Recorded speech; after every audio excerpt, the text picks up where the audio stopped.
உணர்கிறீர்களோ,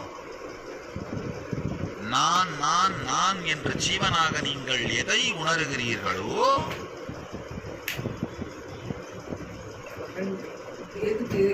அதற்கும் சிவத்திற்கும்